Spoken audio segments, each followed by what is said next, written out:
Another month, another Falcom news roundup. Today we're going to look at confirmation regarding a potential new Falcom title, a crossover between Trails and a mobile game, an exciting time for Asia, and finally some news regarding the upcoming releases of Zero no Kiseki Kai, Ao no Kiseki Kai, and of course the new Trails title, Hajimari no Kiseki. Let's roll.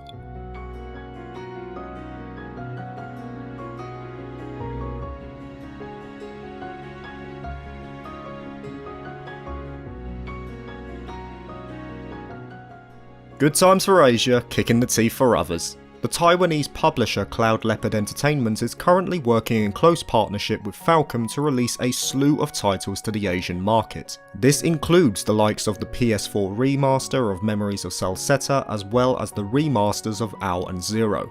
As if they didn't have it good enough, they're also getting PC ports of the entire quadrilogy of Cold Steel to Steam, though we're not sure on a release date as of yet. But there you go, there is going to be a PC port of Cold Steel 4, albeit only with Chinese and Korean titles. But it's better than nothing. Knowing the fandom, they'll be applying some sort of patch to implement the current overlay we have for CS4 within the month. Now of course, since Falcom are working so closely with the publisher, it becomes obligatory that Kondo makes an appearance in some way to help promote the titles further. Sure enough, on February the 7th via the Cloud Leopard livestream, Kondo was present to answer some questions. While there, he confirmed that Falcom are currently looking towards the next East title, though whether this will be a remake of a current title or East 10 remains to be seen. It's worth noting that the 35th anniversary of East is coming up in 2 years, so I dare say Falcom will want to make some sort of splash with the next entry in the series. At present though, we only know that the team is in the very early stage of planning. Actual work on the project appears to be suspended until further notice, which makes sense as Falcom are dedicating a fair chunk of their resources to the new Trails title. Now if you've been on Twitter, you've no doubt seen the pleas for the likes of Estelle to get a place on the Smash Bros roster. Alas, the unified cry remains unheard, and Falcom characters are left under the blanket in favour of others. However, on February the 25th there was a video showing a collaboration between Trails in the Sky's second chapter and the mobile title Valkyrie Anatomia: The Origin, developed by Square Enix, which in itself is a prequel to Valkyrie Profile released in 1999 for the PlayStation 1. As is often the case with RPG mobile titles, the game will normally revolve around a main story with battles in between. In this case, the 9 worlds somehow end up out of balance, and it lies with the Battle Valkyrie to put things right. Pretty simple premise. But she doesn't do it alone because things are always more fun with friends. She can call on support characters to aid in the fight, and this is where Joshua and Estelle come in. In the latest collab, Joshua and Estelle are drawn from Zemuria into this Norse-inspired land, smacking around S-crafts and just being all around awesome. Also of note is that Estelle has gotten quite chunky. Maybe it's something in the air? Needless to say, the trailer looks pretty cool, but what's more pleasing for Falcom fans is that the cast, albeit a small slice of it, is getting recognition outside of the box, so to speak. Now as for myself, I will most likely not play this because, well, I don't really enjoy mobile games, but it's still a nice little nod to our favourite duo of bracers. And also it's pretty damn slick to see moves like the Wheel of Time given a visual update. If you want to give the game a go, it can easily be found on the Play Store for Android and is also available for iOS. Talking about crossovers, there's been a bit of hoo-ha in the community recently regarding the remasters of Zero and Ao. Back near the end of January, we received confirmation that Zero no Kiseki Kai would release on the 23rd of April, and Ao no Kiseki Kai would release just over a month later on the 28th of May. And then we got some images in relation to Ao no Kiseki Kai in particular, which showed that the likes of Yuna will be added to the games, along with save bonuses passing over to the newest Falcom title due out later this year. Needless to say, the images sparked a divide between those who believed it was akin to retroactive continuity, retconning for short, and those that simply saw it as a minor change to beef up the world building, so to speak. When I first saw the images, I was firmly on the side of the latter, and to this day, well, I still am. To me, it makes no difference that Cold Steel characters have been implemented into the games, and it gives a bit more life to the world seeing these characters in another arc. Heck, the Trails roster is so large now you can't really expect Falcom to have all of this planned out to the letter. Things do require a tweak every now and then to stay the path. Now, if the addition of these characters affected the story in any way, then I could see the issue. But let's be honest here, they appear to just be nods to the Cold Steel series rather than encroaching on the story of OWL. I've said my piece now, and I'll leave it there.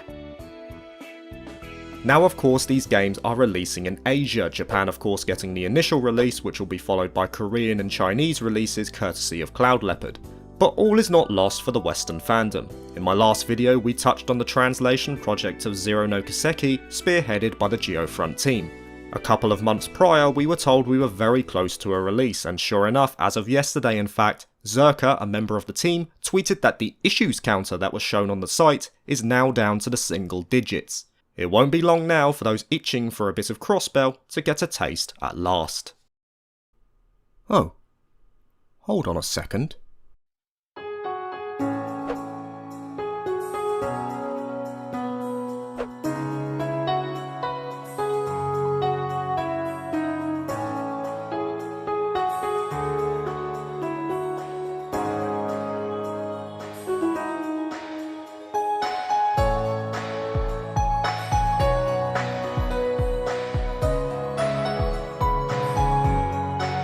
That's right, the Zero no Kiseki patch from Geofront is due for release this Saturday 14th of March. It's crazy to think that this is actually happening. A few years ago, this was just a dream for many, but the Geofront team have done it. All you need now is a copy of the PC version of the game and you're pretty much good to go if you follow the guides set up by them. I've expressed my gratitude to the team in my previous news video, but once again, I say a sincere thank you to everyone involved with this brilliant achievement. And that's not all for Trails fans, as the demo for the PC port of Cold Steel 3 has also just launched on Monday. The game itself is due for a March 23rd release, so PC players can get up to speed with what Cold Steel 3 is going to offer them in terms of an experience. And for those who want the awesome collector's edition, which is definitely worth the money by the way, you can also get that when you purchase the item via Steam, if you're in America. What's the point of the steel case though? Fancy place to keep your code? And after speaking about Crossbell, that leads us very nicely to the final part of Falcom news, as we are now going to touch on the newest title, the title that will end the Trail series. Right. For those who don't want to be spoiled in regards to images and the like, skip forward to this time on screen to see the end of the video. On February the 6th, Falcom announced that the site for Hajimari no Kiseki was finally opened, and Famitsu released new images in regards to the cross stories occurring in game. Initially starting with the story of Crossbell, which confirmed that Lloyd Bannings is one of the 3 main protagonists. No surprises there. Titled The Day of Re-Independence, we got to see tasters of what the stories will offer, in particular the notable news that there will no longer be bonding events, something that will surely resonate with many Trails fans. On top of that, we got a look at some of the updated designs of the likes of the Crossbell cast. Wazy in particular has got some swagger going on. Also of note is that the relationships of some of these characters has changed since the last time we saw them, so it's worth keeping an eye open for that. On February the 26th, another issue of Famitsu showed a separate branch of the main story. Titled Lost Symbol, this time it involved Reen Schwarzer as the second main character, and gave us some more updated artwork. It's quite likely that the third protagonists, whoever they are, will be mentioned in an upcoming issue, so it's worth keeping an eye out for that as well. And that is it guys, another month of Falcom news is rounded up. I also want to say a happy birthday to Neon Falcom themselves, as they recently celebrated their 39th anniversary in business on Monday. What a crazy thought, 39 years and still going strong. I wonder if they'll do anything to celebrate the big 4-0. Regardless, we can be thankful that a company like Neon Falcom has stayed the course for so many years, bringing communities like this together and churning out quality title after quality title. I'd like to think in another 40 years we'll be just in love with this company as we are today.